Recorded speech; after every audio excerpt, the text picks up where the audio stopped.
Hi. Hi. Shoot, we were almost Hi. late.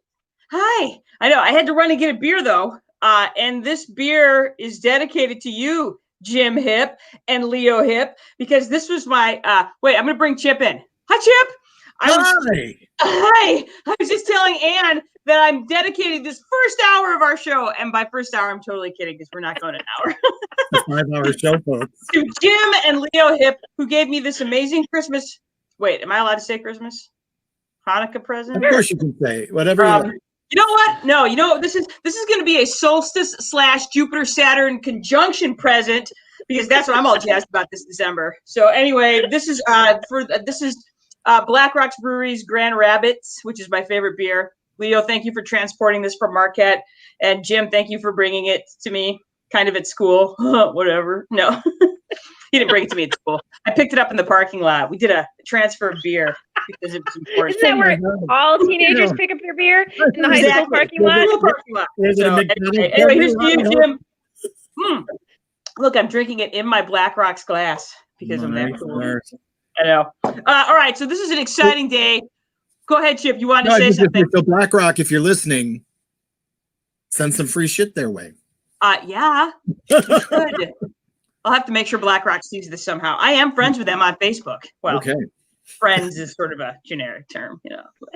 Anyway, we have an exciting Sunday because crack excellent entertainment expert Chip Moehle is here with us today. That's you, Chip. That's you. That's you, man. Yes. So yeah. Look, I have to put. There you are. Entertainment expert. I got a Chiron. That's right. Can you say Chiron? So yeah. So Chip is here because Chip watches stuff and he tells us what to watch. Otherwise, I don't really know what to watch. Otherwise, I just end up watching reruns of Schitt's Creek, which there's nothing wrong with that at all. So exactly. In fact, the other day, they're our friends. They are. I got to talking because the thing about Schitt's Creek is Schitt's Creek is a hard show to start. You know, it took Joe and I a couple of years to start it because the first episode, you're like, what am I watching? So I was on a walk with some ladies the other day, and one of the women in there was like, well, I've tried to watch it. And I'm like, how far have you gotten? And she's like, well, I've gone as far as episode 2. I'm like, nope, you've got to get at least to the Ertlinger fruit wines and the peachification process. Then you're there.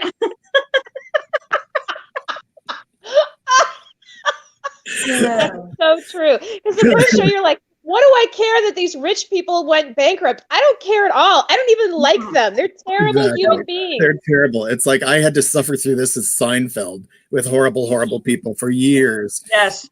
Why would I want to watch more of this, especially with good actors? Yes. And the show just gets better and better. But that was the turning. That was the episode that really turned it for me. Because I thought I can't think of her name. The one who plays Moira was Catherine O'Hara. Catherine O'Hara was just so great in that. And again, having grown up in Western Michigan where there's fruit wine everywhere. And so just, you know, loving that. I'm like, fruit wine. Fruit wine. So anyway. That's how I was introduced to it. Was a friend sent me the commercial clip, you know, that she does. You know, and she's like, Herbert Linger, Bert Herbenlinger, Lingen Herbenberger. And I was like, oh, I got to watch this show. Yeah, that, like I said, that was the episode that was like, I'm hooked. This is my forever show now. So yeah, if not for you, Chip, I probably would literally just watch Schitt's Creek over and over again. So thanks for being here. Oh wait, we have some commentary already. Monica Hislop is with us. She says, "Are you shooting the shit?" I'm like, yeah. Well, is that way you can see what she just? Yes, that's exactly. So, well, yes. And there are other shows that Chip is going to tell us to watch and where to watch it. Because I have to admit, I have a fairly narrow worldview. I have like Netflix and Prime, and I forget that there's other stuff out there. And so Chip's going to talk about that stuff too. So, yay. Yes. Well, and it's funny, Schitt's Creek is not on any of the lists today, but I was going to bring it up because it's important that people watch it. Because it goes from, you know, I had a friend, same thing. He watched the first episode and he was like, I don't care about rich people losing their money. And I'm like, you know, I don't either. But the ultimate thing about this show is the growth that you see with the show and how it sways towards an LGBTQ kind of, you know, I don't want to say agenda, that's the wrong word, but that's the direction it goes in, and that there is no question about it. Nobody has any problem with it. Everybody's on board, and it's just about love. So that's what I really like about the show. Yeah, it is a place where there's room for everybody in Schitt's Creek, and that's what ultimately becomes this beautiful thing about it. And that even though these characters, especially early in the show, are horrible, people really do work to make them, make them feel included. So that's one of the things I really love. It's not just them; it's the town itself that you learn to really love. Well, I think the other thing that they did to the smart now, I like Chris Elliott, but he's so cringeworthy in the first season that they dialed that back going forward, and that improved a lot of things, because there were so many times where the moment he came on, I was like, I'm out. Yeah. So Carrie, never been a big fan of his, so no, I don't really get him at all. But anyway, Carrie, all I can say is that you've got to get to episode 6. Feel free to skip over. Just start with an episode. Start with episode 6 with the Bert Ertlinger fruit wine episode, because I just think that episode's funny. So anyway, good relationship show. That's one I keep going back to again and again, because in these difficult times, shows like that make us feel better. Yep. So, Chip, should we jump into your top 5s? Because you have more than one top 5. Let's do it. Yeah, let's do it. Okay, then I'm going to go ahead and bring up this document. All right. And I'm going to get rid of my brand back here, because it's too distracting. It's so amazing. It's just too distracting. You know what? There's one more thing I want to do. I don't like this white background. I'm going to stop sharing this for a minute, and I'm going to fix my background, because I need to do. What color do you want, Chip? Oh, I don't know. Blue? Okay, blue it is. I'm changing the background. Yeah. I'm going to go with this nice cyan. Okay. No, we're going to go light cornflower, number 3. Well, my favorite of all time. Light cornflower. My toes are painted that right now. You call it cornflower. We call it maize. The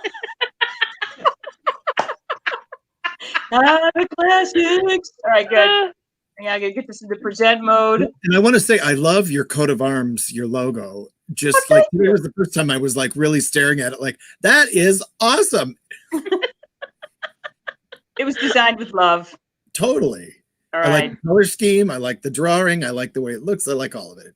Thank you, Sally. Yes. All right, so there it is. Now look how much nicer that is. Oh my. Much nicer. Yeah. It's light cornflower. Like number cornflower. 3. It kind of matches my eyes. It kind of does. Can you lean into that, please? Wait, I have to show. Hang on, I got to show just Chip right now. Hang on. Oh, no. We're gonna show Chip's eyes. Oh, that's nice. Oh, Yep, I don't know, Chip. I think your eyes are nicer. I think that is indeed light cornflower, number 3. Oh, I'll send you your $10. Thank you. All right, so we're going to start with Chip's top 5 shows that you should be watching right now. And here is number 5. Go. The Boys on Amazon Prime. 2 seasons. The first season is a little more difficult to get through than the season, but it's based on a graphic novel. Surprise, surprise. What isn't these days?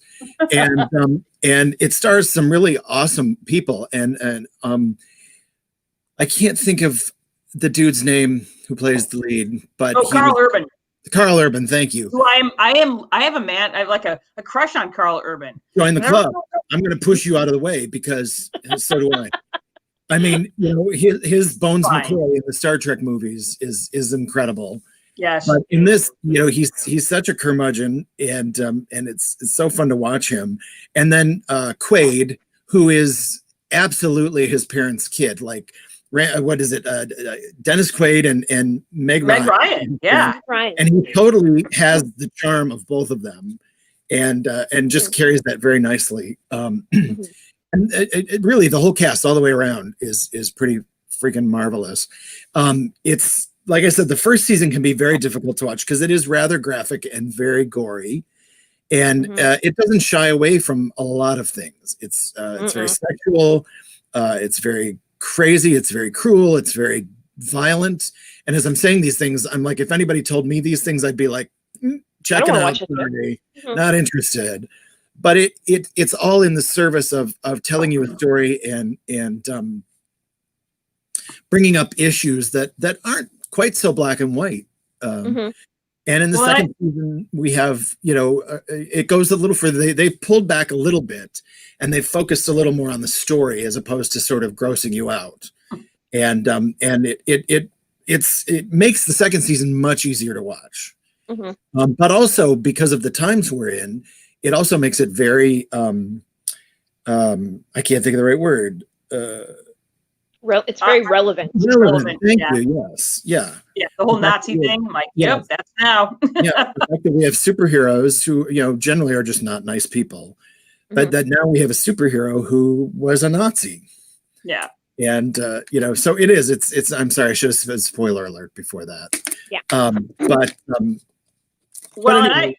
I just what I like about it is that we have this for the longest time. We all superheroes are they're all just the nicest people, and and that is saying a lot when you look at humanity in general, and that it's about 50-50 people who are nice and people who are not nice. And that what I like about this is that it really does explore that idea of superheroes that are not nice people.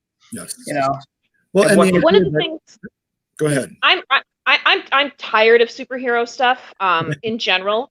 What I liked, and it's called The Boys, but especially in the second season, boy, it is the women who really carry this show. Yes. And at one point there was one scene towards the end where I was like, oh my gosh, this is all women. The men are useless in this moment, and so that's another thing. I didn't watch until the first season was completely over, and then we started because Jenny recommended it. And I was like, oh man, I'm sick of superheroes. I'm sick of boy superheroes. But it's the second, like you said, the first season is gross and cringeworthy, and sometimes you're like, but the second season you're like, damn, is this? Sometimes it was so relevant, it was even hard to watch because I'm like, I feel like I'm already living in this. Yes, yeah, absolutely, I agree, and I agree with you about the women. That's the thing that's fascinating, is that in a way they're relegated in the first season as women superheroes tend to be. Right. But that in the second season, they're the ones who really come out swinging. They're the ones who kind of make the choice that, I'm not going to be this anymore. I'm going to be this, and I'm going to step up and then like you said, the guys are kind of helpless and they set the agenda. They become the ones that set the agenda. So well, and they got rid of, you had it's terrible. I have no memory today. Adventures in Babysitting. You had her as the head. Elizabeth Shue. Elizabeth Shue, as the head of the corporation, and then she's not so much in the second season. So you're able to balance that a little better because you don't have one of the major villains as a woman. Correct. Right. Agreed. All right. Yes, I would agree. This is a top 5. All right. Number 4, you have The Flight Attendant from HBO Max, which is really very new. I think it just started a couple weeks ago. There's 5 episodes currently available. When they rolled out 3, and then every Thursday, I think they give you a new one. This last Thursday, they gave us 2 new ones. And this is Kaylee Cuoco, who was in The Big Bang Theory. That's who that is. That was driving me nuts. I'm like, I know that face. I know that face. Here's the thing. I have been in love with Kaylee Cuoco because, for me, she was the secret weapon of The Big Bang Theory. Like, you have all these big, fantastic actors and all these big, crazy characters.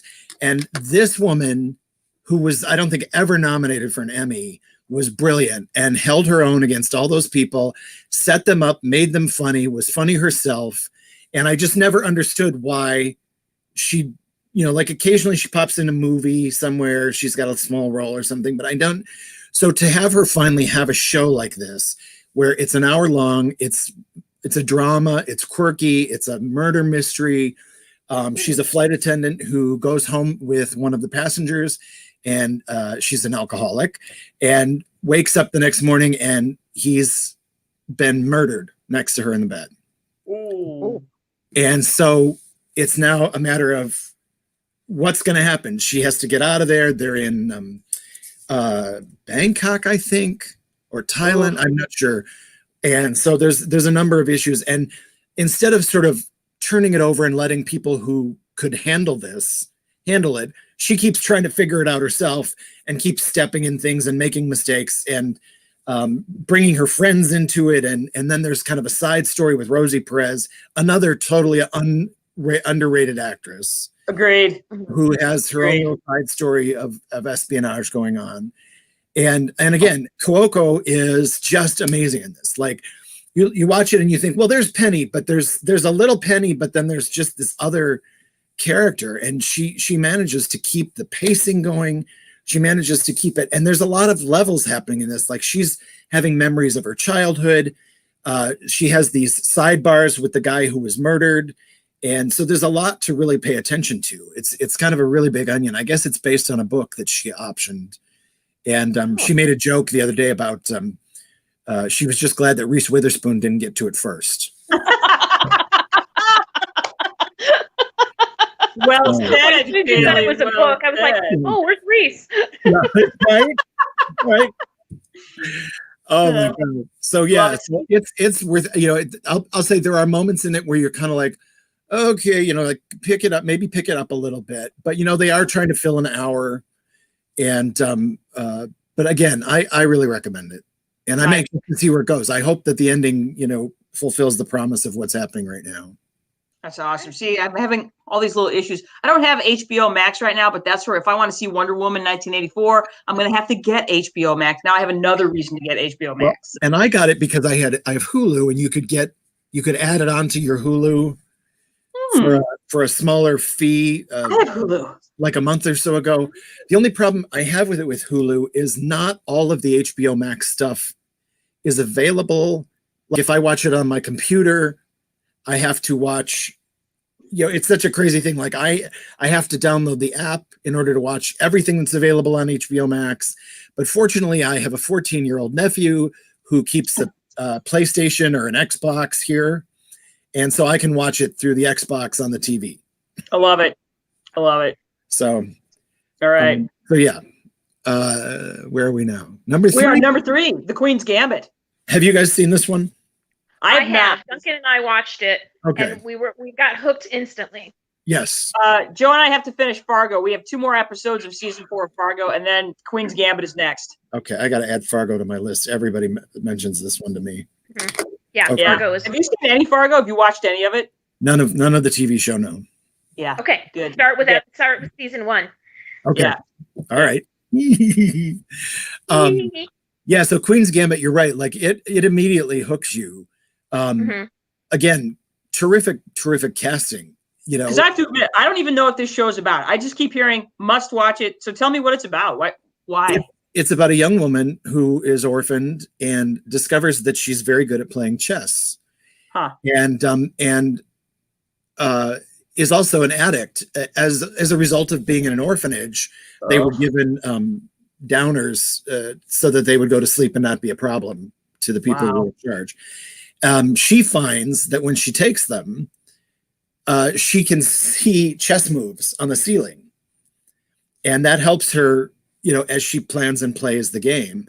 And so she plays with the janitor who works there. And eventually she gets adopted and continues to play and becomes more and more well-known and better at it. And of course, continues to be an addict as well. And you don't really have to know anything about chess to watch it, which I like because I don't get chess. I don't understand chess. And but I think that if you do understand chess, I have to believe that some of the direction and some of the plotting is probably very chess-like in movement. But the actress who plays the lead character, you can see in that picture that look in her eyes. She has this beautiful, and I'm going to call it poker face, but I guess it's more of a chess sort of face, where you're not really sure kind of what's going on behind there. And that works really well for her in the game, and it works against her in life. Mm-hmm. I can see that being. I would almost say that having worked with kids that are on the spectrum, that she's a little bit on the spectrum. I agree with you. Yes. And I think the institutionalization didn't help, that she was institutionalized in an orphanage for a good part of her childhood, and then a little bit on the spectrum. And then, of course, her mother had mental health issues. So between the three, how she interacts with the world is clouded because of that. Interesting. Yeah. I can't wait to watch this. I can't wait. Yeah. And I'm also trying to watch The Crown all at the same time too. Oh my God. I have to spend more time on the treadmill because that's when I do most of my TV watching. If you're interested in phenomenal costume design and some really great set design, it's also very it's also very beautiful to look at. It is so gorgeous. They've nailed the period pieces so well. Yeah. And again, I'm going to say, like Anne did with the boys, there's a very strong female empowerment running through this. You know, the woman who adopts her, you know, it really ends up being a champion for her and more like a sister in many ways. And the two of them, you know, I don't know, it's an incredible relationship I found between the two of them. I thought so too. I thought I almost spent some time wanting to know more about her adoptive mother. I'm like, I'd like to know this woman more. So me too. She was so fascinating. And at that particular period of time, putting up with the husband that she did and what he did. And it was just, I really enjoyed it. And then the relationship she had with the young African-American girl in the orphanage, who then comes back later, because when she came back later, I was like, thank God, like, you know, like the character was so good. You wanted to see her again. But even I'll say, if you've ever watched the Harry Potter movies, the kid that plays Dudley Dursley, Harry's cousin, is in this. He plays one of her boyfriends. Okay, you know, and I like him very much as an actor. He was in that Coen Brothers movie on Netflix, the Western. I can't think of the name of it. The Battle of something Scruggs. The Battle of something Scruggs. Okay. Yes, the Battle of, I think it was Rusty Scruggs. Okay. And he's in one of the shorts in that. And he's the one that doesn't have any arms and legs and is essentially the poet. And he is amazing in that. It's the one with Liam Neeson as his handler. But he's really talented kid. So good on him. That's all I know. Totally. Well, and I'll just say one more thing. There's a male chess player who's kind of her equal, and they cast this boy who looks almost like her doppelganger. I mean, they look almost identical. They both have the same kind of eyes and the hair, and there's you know, you wonder at some point as I'm watching it, I'm like, are we going to find out that they're related somehow? But you know, but it's really interesting to kind of have that yin yang at that point in the show. That's season 2. All right, number 2, The Mandalorian. I mean, come on, if you're not watching The Mandalorian, then you know, you probably don't have the money for a subscription, and I'm so sorry. See what happened. I'm not watching it because I don't have Disney Plus. Well, we had Disney Plus for a while, and then I got rid of it because I have to manage my my TV watching based on money, and so like during this time of year, I like to get the Hulu Live so I can watch football, and then I had to get rid of Disney Plus because I got Disney Plus in the summer so I could watch Hamilton like 100 days in a row, and now I don't have it. So now I got to get back so I can watch The Mandalorian again, and then I can watch Hamilton 100 days in a row again. Yeah, total. Well, and I'll be honest, for somebody who's gay and into musical theater, I have not watched Hamilton yet. Really? But that's only because I was only going to be able to watch it on my computer, and I thought, you know, until I can see it on a bigger screen, and now that I can, we just discovered this Xbox thing like a few days ago. Nice. Now I'll watch it there. Yeah, you have to watch it. Yeah, as a musical theater lover, and as a gay man, you have to watch it. It's important. But yeah, and it's funny. The nice thing is, like, my brother and his family, like, we kind of share. Like they're on my Hulu and I'm on their Disney and that sort of thing. Aunt Julie wants to know now. Aunt Julie, are you asking why is The Mandalorian good? Because I know you've seen Hamilton already. So, Chip, can you tell my Aunt Julie why The Mandalorian is good? The Mandalorian is good if you're a Star Wars fan. Now, Aunt Julie, you may not be a Star Wars fan, so this may not appeal to you, but as a Star Wars fan, it's nice to have a new Star Wars story that does not revolve around the Skywalker characters. but that exist in the same universe. You have this wonderful Mandalorian character who is, what do you call it? Kind of an anti-hero, you know. He has a code that he lives by, and the show is very loosely based on, you know, The Fugitive, The Hulk, all those kind of shows where he basically goes from town to town and helps people. You know, only here he's not running from somebody; he's on a mission towards something. Yeah. So you meet all sorts of really wonderful characters, and all of them are cast so interestingly. Amy Sedaris shows up, and you're like, "What? Oh, Yeah. I love Amy I Sedaris. would agree with you, because Joe and I did watch the first season of The Mandalorian, and I found I really enjoyed the relationship pieces in it. There, you really do get to know and like and root for these characters. Yeah. So yeah, Well, I get it. Carl Weathers, who I could never have given, you know, like good actor, not great actor, but in this, I can't stop watching him. You know, I really like his bit. I like, I can't think of the actress's name is Ming-Na Wen, I think. And she's been in like ER and a number of things. She pops out of nowhere. And there's a kid, I don't know if you know the actor Bobby Cannavale, it's his son. Oh yeah, I know who that is. Yeah, and Well, that's a big. his son was on with him on a season of Nurse Jackie. And so now he's kind of making his own career, and he has a bit in this as well.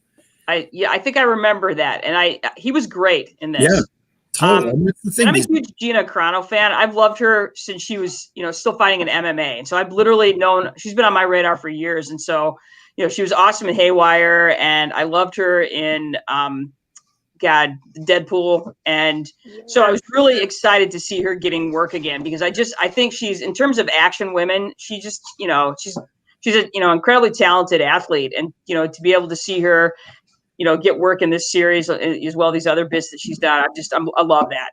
Yeah, I had no idea who she was. Oh yeah. Until after the first season, I watched a little documentary kind of thing on The Mandalorian where they talked about the writing and the directing and the acting, and I was like, oh, she's kind of cool, you know, like I had no idea that was her background. I'm like, she's basically following the Rock's path, you know, like exactly. Exactly. So awesome. Someday she's gonna be our big box office draw. I hope so. Yeah. Well, you can't get punched in the face forever. No, that's true.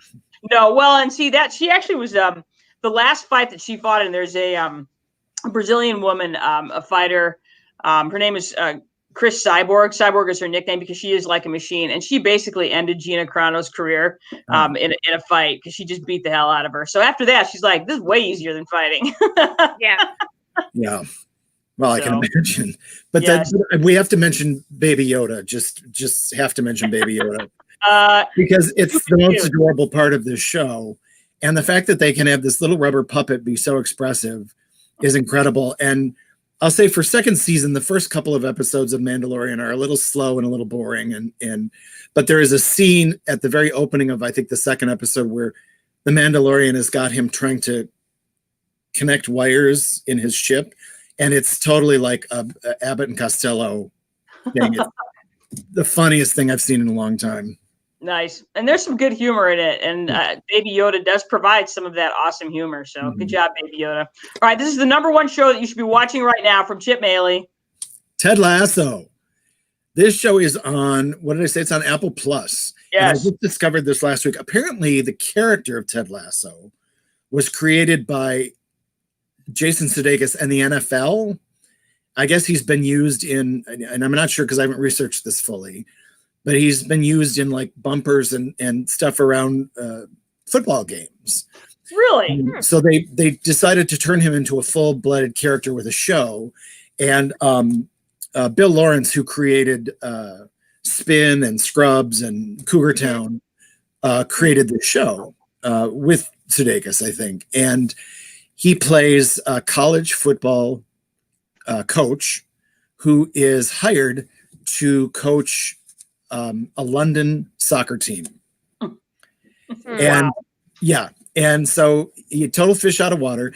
But the thing about this show is it's so utterly charming. It's not like fall on your face funny, although there's moments of that, but it's utterly charming. It's very emotional in points, and there's no, like, you start with the reason he's hired is clearly because they want the team to lose. There's a divorce that's involved, and all this sorts of things. But what they do is there's never anybody who's purely evil in this show. And if somebody does something bad to somebody, they eventually own up to it and apologize for it. And so you just feel so good watching this show that you want to go on to the next episode and the next episode and the next episode. And by the time you get to the end, which, it's very much a sports show. It's very much a sports movie. I'm not a big sports person, but I was with it every minute. It's got that sort of rocky ending, and, are they going to get to the playoff thing, and are they going to win the playoff thing, and what's going to, it is so joyous and sad and emotional that I was just like, my mind was blown by this show. So I'm anxious to see where they go in the second season, because it's one of those where it's so beautifully contained in the first season that they could either improve upon it or really screw it up. So right. You're kind of like, I don't know if I want a second season. I kind of really just enjoyed this, but sometimes shows are like that. Sometimes you don't want a second season. So I love it.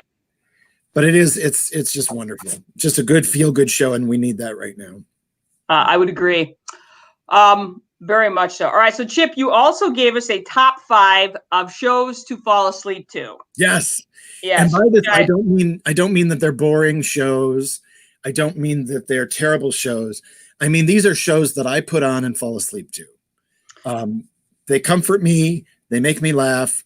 They're generally very positive, and quotable and memorable. Excuse me. And I think there's a need for that, because there are some shows that you watch, and if you watch them before bed, you're not getting to sleep. That's why I had to stop watching House of Cards, because I'm like, I had to watch that show in the daytime when I wasn't in school, because it's like, I'm like, this show makes me have nightmares. So yeah, so I totally get that these are those shows. Like, I can't watch SVU before bed, or if I do, it keeps me up, or you can just feel it when you get up the next morning, like but these shows, this is a good one. Scrubs, I think, was a popular show, but I think it was very underrated even for a popular show. Yeah. And I'll say they got away with a lot of things. There's a lot of things in this show that I don't think would be doable today. But when you have a really talented cast like this, it's hard not to win. And again, this is from Bill Lawrence, who created Ted Lasso.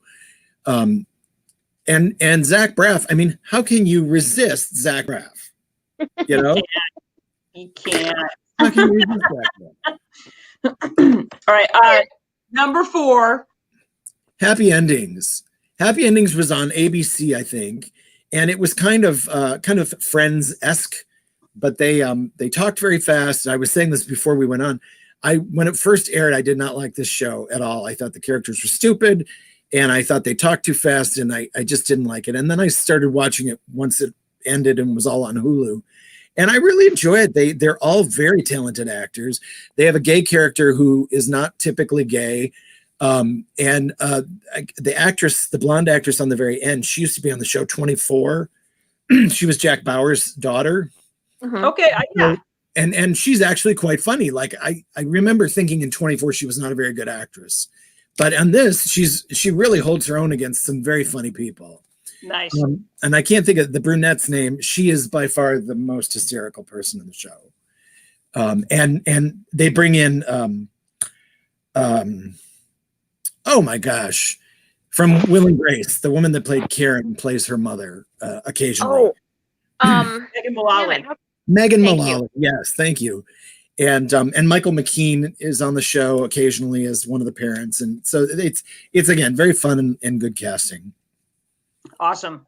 Number 3 of shows that make us feel good before bed, or sleepy time shows. Community is great because of the comedy. It's more of a little bit of an out there kind of a concept. I mean, there are weeks where you get an episode that looks like a Law and Order episode. You get an episode that looks like a Ken Burns documentary. You get a paintball episode. It always is just there's the Christmas episode that's done entirely in stop motion claymation, but is very touching because one of the characters is basically having a mental breakdown. But they're all very funny. They're all very, even Chevy Chase, who really irritates me, is very funny. Although he is gone at I think after the 4th season, he was not apparently a very nice person to work with, according to the cast. And then the cast kind of shifts around after that, but they bring in some good people. And there's an actress named Paget Brewster, who a lot of people know from CSI or one of those shows, Criminal Minds, I think. But she played Joey Tribbiani's girlfriend that Chandler fell in love with on Friends. Oh, yeah. And she's incredibly talented. She comes in the last season and just nails it. And so it's a fun show. You've got Donald Glover, who's brilliant, and it's just clever. It's all the way around clever. Nice. And then you've also got Joel McHale taking his shirt off often. So often. Plus. Never hurts. He knows his niche. It's good. Number two, Parks and Recreation. I mean, come on. Parks and Recreation. I mean, again, this cast and the writing. And I know a lot of people who I recommend this to, like, if they watch 30 Rock, I say watch Parks and Rec, and they're like, oh, I can't get into Parks and Rec. And it's another one kind of like Schitt's Creek, where the first season, I think, is 6 episodes or something like that. It's a train wreck. It is. And it's a little bit, you're kind of like, I'm not quite sure. I found it very funny, but and then even the second season, they're not quite there yet. And then they bring in Adam Scott and the pretty boy, Rob Lowe. Yeah. And I'll be honest, I always felt Rob Lowe was terribly miscast, and that his role didn't fit in well with the rest of the characters. But Adam Scott, I thought, was absolutely perfect. And you just have these quirky group of people, and they're always fun, they're always adorable, and they're always for each other. Yeah. And that's why I enjoy it. You know, she's a character who's very positive, even though her last name is Nope, you know. You know, what I love about this show is that the town itself is its own character. And having grown up in a small town in Southwest Michigan, 3 miles from the Indiana border, I felt like, oh my gosh, I know this town. I was raised in this town. Yeah. And you get involved. You feel like a member. Like, there's a point much later in the series where they have a concert because they've unified with another city. And I sat through that concert just like laughing and crying and cheering. And I was just like, oh my God, like I'm watching a half-hour sitcom and I feel like I'm actually in the audience and part of the town. Well, and the cool thing about this show is watch it. As nice as this show is, the social commentary in this show is also just spot on from start to finish, especially the town of Pawnee, Indiana. So yeah, love it a million. Love it a million. And number 1, 30 Rock. I mean, come on. It's of course. It's the touchstone. It's the touchstone. I mean, I realized that, you had The Office before this, but 30 Rock just somehow found the way to do sort of fast-paced, funny, single-camera comedy with really, really quirky characters who somehow it's still feels grounded in reality. And it's very much Bob Newhart. Rich Bob Newhart. Liz Lemon is Bob Newhart, and then she's surrounded by crazy people.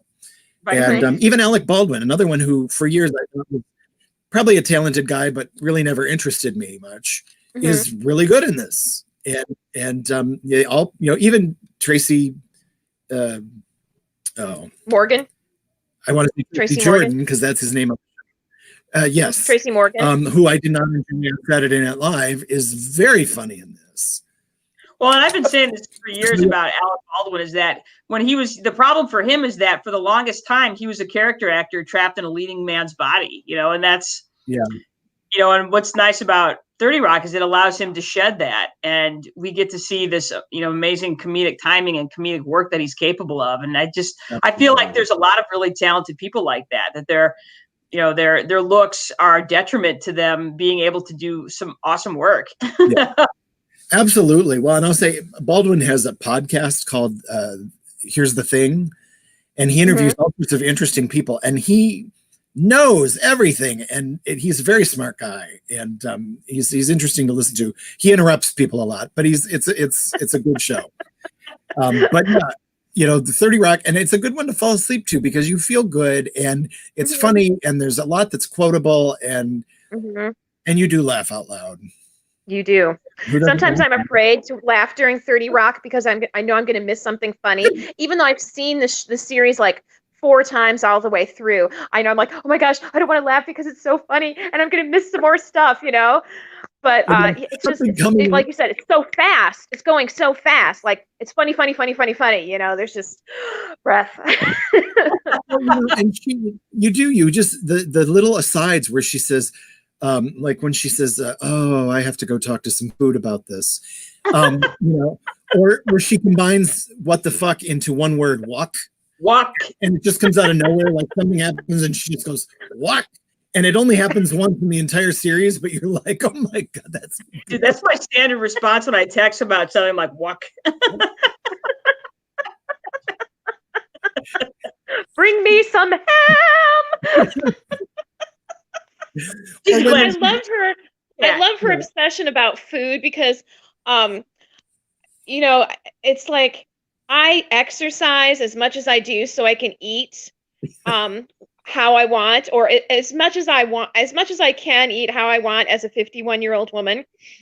But I love her relationship with food because it's so similar to the relationship that I think both Jenny and I have to food. It's this, this comfort thing, this thing we seek out that will make us feel better and we know is not always good for us. But I just love the fact that she has, like, sometimes the food that she eats is its own character in this show. And I love that. So I love it when she eats a she makes the cupcake sandwich. I mean, I just like, I love that. I love that she doesn't hate her, I love her relationship with food because I think a lot of women have that same relationship. Looks like her when she's eating the Mexican Cheetos, that she knows that these Mexican Cheetos are doing terrible things to her. It's like, that's how I feel about puffy Cheetos. I'm like, I know these puffy Cheetos are literally destroying my reproductive parts, but I don't care. Exactly. Or cheesy blasters with meat cat. I'm just like, pulled it in a pizza. Yeah. You got cheesy blasters. I just love that so much. And I think she's in like a slanket, and she's got her cheese, and she's like, working on my night cheese. I forgot about the slanket. And then Alec Baldwin knocks, and he's like, I know you're there. I heard you singing the night cheese song. And Julie points out an important and true fact that, Anne, this is a brother's family thing. Yes, this is a learned behavior, Anne, and we have learned it from both our mother and our father and their families. Yes. Yeah, it's a multi-generational. Yeah, so it's just, and when I see her relationship with food, I'm just like, that woman totally knows. And it's not like, it's like, oh yeah, this is a character, but I'm like, there's a little bit of Tina Fey in that too, Yeah. Yeah. Oh yeah. I think that's what's fun about it too, is that some of the comedy, a lot of the comedy is based on her. That's right. In a very, very real way. Mm-hmm. And that's what makes it so funny and relatable. Yeah. She puts it out there. All right. So you have a couple of cool LGBTQ things for us, Chip. Yeah. I just wanted to, because I thought there's this platform with the brothers, sisters. So why not mention these couple things that I've watched? One is the documentary Disclosure on Netflix, which is about trans people in television and film. And it's absolutely fascinating. An acquaintance of mine from LA named Jasmine is in it. And I had no idea like how involved she had been, what her resume was like, and just kind of what these characters, I think and myself as a gay man, like just what we've had to do to be seen on television, that now it's transgenders' time to go through this and be seen as well. And myself, just not knowing the history, I know a little bit of my history, but not knowing that much about theirs, and just how awful that could be. So it's very interesting to see that. It's also interesting to see how resilient the actors are, that they just keep moving, they just keep trying, they just keep pushing. And I think it's absolutely worth everybody watching, not just LGBTQ people. But for those of us who are LGBTQ, we have no history books, we have no history classes. So these are our history classes, these are our history books. The other one is a TV series called Visible, out on television, and that's on Apple Plus. And I'm only about halfway through it because it is rather emotional to watch. They talk about, gay representation on television and in film. And I think about that as a kid, like the only representation I recall was the sort of mincing pervert who was locked up in Barney Miller. Was always in the lockup cage and was played for jokes. Or if you ever saw a gay man in a show, he usually ended up committing suicide. And, so this kind of gives you this history and begins to show you how it begins to broaden and, who helped that happen, what helped that happen, where we were in history. And again, it's another thing that I think everybody should watch. So there's my pitch for some cool LGBTQ things to watch. I love it. Chip, I need you to write the history book. I need you to write that history book. I know. I've got to learn it first. Get to work, Chip. Awesome. You know what I love about talking to you, Chip, is that you're like the current cool uncle that we all need and want and have, because seriously, otherwise, honestly, I would just be watching reruns of Schitt's Creek. I like that description. I'll take it. Right on. Uncle Chip, tell us what to watch on TV. Chip Moehle, entertainment expert. You are. You totally are. You are, without a doubt. Without a doubt. I mentioned one other show that I forgot. It's called Black Monday. It's on Showtime. 2 seasons, totally irreverent. Takes place in the 80s. Deals with Black Monday initially, that when the market crashed. Okay, so that was what, October of '87, I think. Yeah, I think so. Fictionalizes that, and these characters are all highly unlikable but funny and resilient, and I don't know. I just found myself laughing constantly throughout the thing.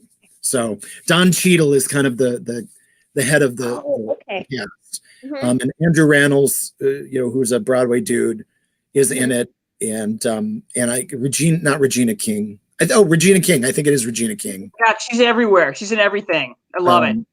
I think it's her. I'm trying to remember. That's terrible. I should have all the names down. But very, very funny, and funny to see all the 80s fashion and hairdos and extravagance.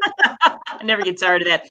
In fact, you posted the Fleetwood Mac video today, 7 Wonders, and I sat and watched the entire thing because Stevie Nicks and Christine McVie's hair in that video was just outstanding. So 80s. Absolutely. And the skirt, the sort of Stevie Nicks is wearing the skirt and jacket combo she's got going, horrifying and amazing. And does Christine have the hat? Does Christine have the hat on? Yes, she's wearing the hat. It's such a bad video too, because everybody just looks like they're mailing it in. They're like, can we just get this done so I can get paid? Yeah, exactly.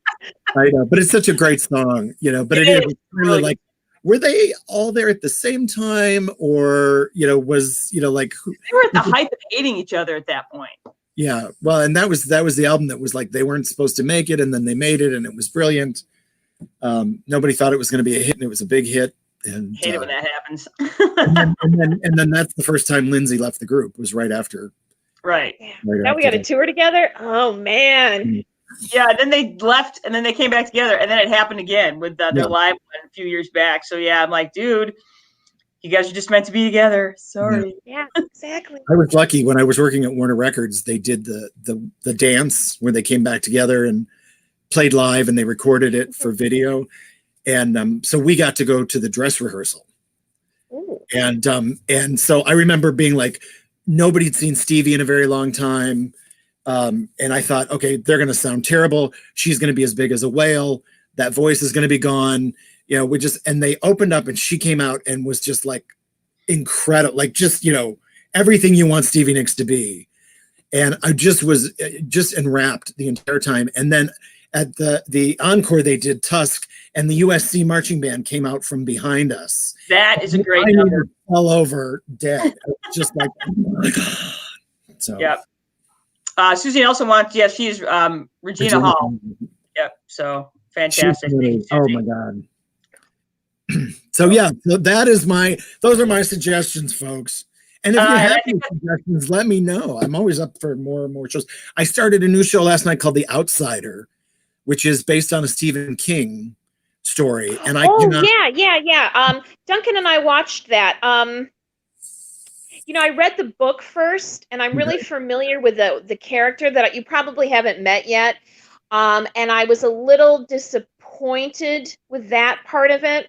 Okay. But it is intriguing and scary, and I highly recommend reading the book. But watch this first and then read the book. Okay. Speaking of Stephen King, I know CBS. What's the CBS? Series? Their thing. And they're doing this. Oh, they're doing that on All Access. Yeah, CBS All Access is doing The Stand here. I want to say it starts next weekend, isn't it? Oh, I think it. Excuse me. I think it does. I think it does with Whoopi Goldberg and with Whoopi and the cute guy from all those movies that he does. He has that long last name that has got like a brother and a father and Skarsgård. That's it. Oh, Skarsgård. Oh yeah, Skarsgård. I don't know how I feel about him as the walking dude, but I'm like, yeah, why not? And then what's his name too, who I adore. He plays Teddy on Westworld and yes, James Marsden. Yeah. He's Stu Redmond. Adorable, super cute. So yeah, lots to watch, so much to watch, so little time, not enough money. So and that's okay. Maybe someday I will be rich. Oh, one more thing.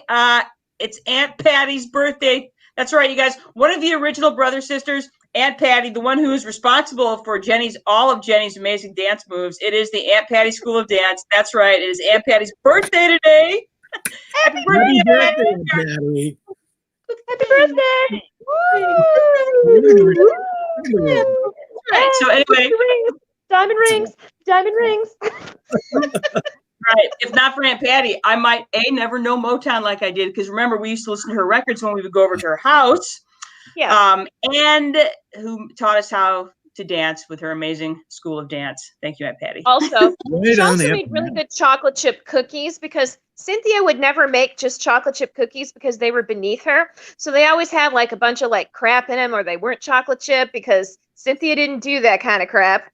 But Aunt Patty would just make chocolate chip cookies loaded with chocolate chips. Thanks, Aunt Patty. Aunt Patty always had mint chip ice cream in her freezer as well, and that I can totally get behind. Oh my God, can she be my aunt too? Yes, she would totally love it. I mean, I have some wonderful aunts I love, but that just sounds great. It was. It was awesome. Also, she was a homecoming queen, and I got to wear her crown whenever I played dress up at her house. It's cool. That's just straight. And she bought me my first pair. She got me my first pair of high heels, which were orange wedgies, and she also bought me my first blush. Well done, Aunt Patty.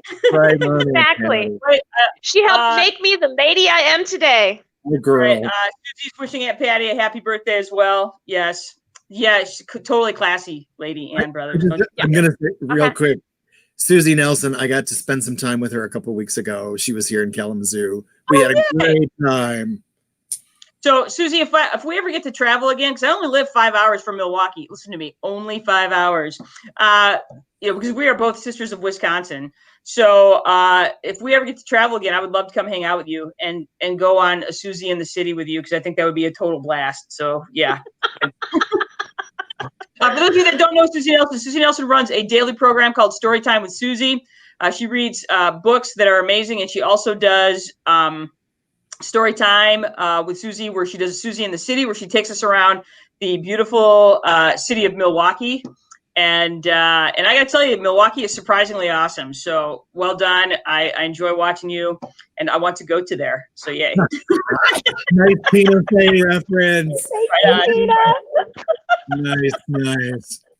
Hey, so you guys, we're going to sign it off for today, but just know we will be back next weekend to do whatever. And Chip, we just need to make you a regular on this show because it's so much fun to have you. So Thank you so much, Chip. It was so fun. Yes, indeed. I love it. I love hanging out with you guys and talking entertainment. Talking entertainment, whatever else we can think of. All right. Did you just go Moira Rose? I guess that was a little Mara. I can't quite do her. I wish I could. I don't think anybody else can. Anybody else can. No, that's what's brilliant about it. Yep. All right, guys. Well, take good care of yourselves, and everybody, we will see you next week. Thanks for tuning in. Oh, wait, this is the part where I'm supposed to say, okay, wait. And I forgot to tell you, we, as of yesterday, reached 300 followers. What? No way! I'm going to write a book about how to get 300 followers. Congratulations. 300 followers. Woo! All right, so Jenny, what do we got to do? We got to watch, we have to follow. Okay.